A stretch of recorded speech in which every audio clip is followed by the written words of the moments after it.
When talking about the weapons of the 1 Year War, many people immediately go to the Gundam, Zaku, or Jim, and other mobile suit models. And while those are certainly stepping stones in what combat in Gundam would eventually become known for, there are still several other mobile weapons that contributed to the war that most people don't even think about. And today we take a look at one that could be considered an oddball.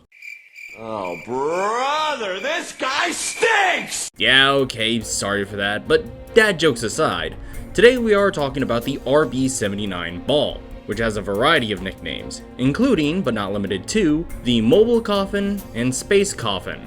But we're getting ahead of ourselves, so let's go back and do some history. Yet again, we find ourselves in the midst of the 1 Year War, with Zeon having deployed their mobile suits, but the Federation finally having mobile suits of their own to fight back with. However, the mass production RGM-79 Jim is taking a little too long to fully produce to the numbers they need to win the war. As such, a newer, cheaper, and simpler weapon is needed to fill the gaps where the Jim originally would have been.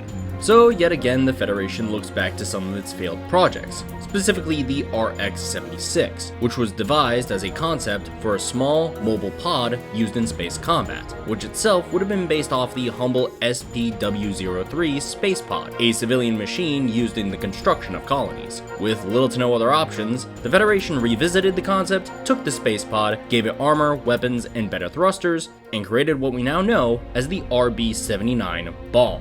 Measuring 12.8 meters tall, the ball is very different from other mobile weapons, designed to fill the gaps of Federation forces due to the lack of Jims on the field. While often being made fun of for its unimpressive and unassuming design, the ball is very cheap to produce compared to a standard mobile suit, costing about a fourth of what a standard Jim did. In addition, the ball was made stupid simple to pilot, with even the most green of recruits able to hop in and operate it to a sufficient degree. Which again, was a good thing, as both sides at this point in time in the war started to field fresh recruits out of basic training to make up for their massive losses. Another great feature about the ball was its speed. Not only was it designed to take on fuel cells, which made them easier to refuel and reload in combat zones, but the thrusters of the ball had an output of 24,000 kilograms of thrust, giving it a max acceleration of 0.96 Gs. This was not only able to beat out the Zaku and the Jim, but also the Rikdom and the Gundam. The only other mobile suit around capable of a higher acceleration was the Gun Tank.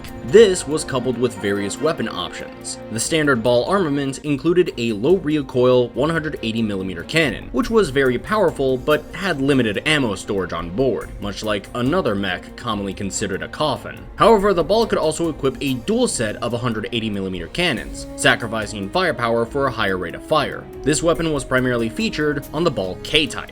However, if you were sent to the Thunderbolt sector, your standard issue ball had a little better armament, as not only could the Thunderbolt ball mount a missile rack instead of the 180mm cannons, but also had a pair of machine guns mounted underneath the arms, giving it better firepower than a standard ball. Speaking of the arms, these were a holdover from the original space pod design, but were kept to allow the ball to keep its role as a support unit, and overall, that's the role the ball fit into the best. Its speed mixed with its low downtime made it a perfect hit and run machine, as well as an ideal support unit for more standard mobile weapons like the Jim. In fact, the most common tactic was a flight of 3 Jims and 2 balls that made up a standard combat squad. This kind of formation would be able to take out a 3 Zeon Zaku team with little to no issue. However, there are examples of ball-only teams being deployed from Salamis-class cruisers, as well as large swarms of balls being launched from Columbus-class ships. And that's essentially the ball. It served throughout the entirety of the 1 Year War with distinction, but fell out of favor after the war as mobile suits became the norm for the Universal Century. However, much later in the late Universal Century, it would get something of a revival,